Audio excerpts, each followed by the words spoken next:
Hello, my name is Desiree Delahan. This is my Understanding My Community of Garden City presentation for Module 5. Some of our customs and traditions. We have a population of 26,895 people. Our school serves 7,442 students, so we are a larger school. We're a very rural community. We are the county seat of Finney County in Kansas, and we are located in the southwest corner of Kansas. The average income for a family is around $49,984. Some of our traditions include Beef Empire Days, Tumbleweed Festival, and that happens at our local zoo. Boo at the Zoo obviously also happens at our local zoo. And the Finney County Fair, those are some of the bigger things that we see here in Garden City. We have a very large religious presence. There's a big undertone around the area. Driving around, you see a lot of billboards of anti-abortion. So that's one of the things that you might notice if you're driving around this area. Population characteristics. 71% of the residents ages 25 or more have a high school degree or higher, but only 18% have a bachelor's degree or higher. The average age of residents is about 31. 51% of our population is male and 48% is female. We have a very large agricultural community, and if you drove through Garden City, you would understand why. It is surrounded by farms, both a crop and animals. We have a huge manufacturing industry here in Garden City. We have a dry milk plant, we have Tyson, and we also make windmills. The population is 49% Hispanic, 40% white, 5% Asian, 2% Black, and the rest of the population is made up of 2 or more races.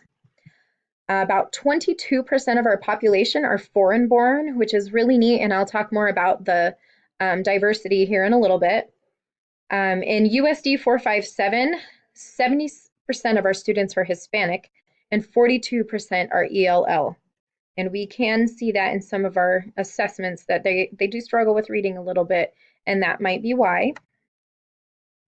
Communication channels, we do have multiple radio stations all the way from Denver to Topeka. Some of these do include Spanish radio stations. We have local television programs for local happenings and the weather. We have a local newspaper. It's called the Garden City Telegram, and you can find that either in paper form or online. However, the facility there pictured on the top of my page was actually moved to Dodge City, Kansas, and we are no longer printing the papers here. The public does rely on the newspaper, but it's available online for easier access. It's mostly used for selling property, talking about local happenings, and giving details of upcoming events, and also the classified section is pretty well used. We also use social media and other online platforms to get information in town. Schools broadcast their sporting events, so our high school has a podcast where you can listen to their sporting events online. And then we also have school or district website pages, so you can find out more about the schools. We have a lot of community groups. They include our Vets Club, Lions Club, American Legion. We have a VFW and Boy Scouts. We have a lot of churches in our town, and we do have a Rotary Club. When kids hit 5th grade, they are given a Bible from the Rotary Club, and they also give out pins for academic achievement. So if they bring up their grades, they can get a pin, or if they maintain A's, they can get a pin. The second section there is specific to my building. So these are my community groups at the building I work at, and those include Big Brothers Big Sisters, and that's our after-school program. They get to do lots of fun activities with the community who comes in, and then they also have tutoring, snacks, and activities. We have Real Men, Real Leaders, and they come in and provide some positive adult male just time with our kiddos, some of the kiddos who need that extra positive influence. We also have Garden City Community College Partnership, and some students come in and they are used for positive peer influences. They help them either in a class, or they just come spend time with them so that they can see how to interact in a good way. They might just be maybe if they have behavior issues, or if they might be a little awkward. These college kids come in and they show them how to interact correctly or in a better way that might help them. Correctly wasn't the right word. We do have a robotics club, and we have choir and a student council in my building. So the leadership in Garden, we have a mayor, and his name is Melvin Dale. The leadership for our school district is Superintendent Dr. Steve Carlin, and he is very involved. He is extremely easy to talk to, and he is very committed to his staff and students. He is one of the nicest men I have ever met. He is in our building. He asks what needs worked on, and he gets it done for us. And he is just very kind and just a very good person. He's a great superintendent. The second one, and I'm sorry, the top picture, our high school is the Buffs. So we have a buffalo up there. And then my building is Charles Stone's Intermediate Center, and my principal is Janet Smith, and she has been the principal there for 17 years. She has a really good relationship with the families in our community because she has taught these kids and their parents now. So she knows a lot of these families. Unfortunately, she is retiring this year, so it is going to be interesting to see who comes in and how the dynamics change in my building. I'm a little nervous for that change just because I've gotten so used to having her around. And we are the Wolves, as you can see there. Community leader characteristics. So the City of Garden City has a city commission, and it consists of 5 members. Then we have city leaders. I do not know a whole lot about them. I do not see them much. I do not hear much about them. However, their programs seem to run smoothly, so they must be doing something great for us. We have a city fire department. They respond to accidents, leaks, and fires. They check local businesses. They work with them a lot. They do invite community members to special events. They're at their department. One example is at Halloween, they invite kids to come through. They also visit local schools. This year at my open house, we had them come in and help us out, and so that was really nice. My husband's a city firefighter, so it's really nice to be able to have him come in and see the students I work with as well.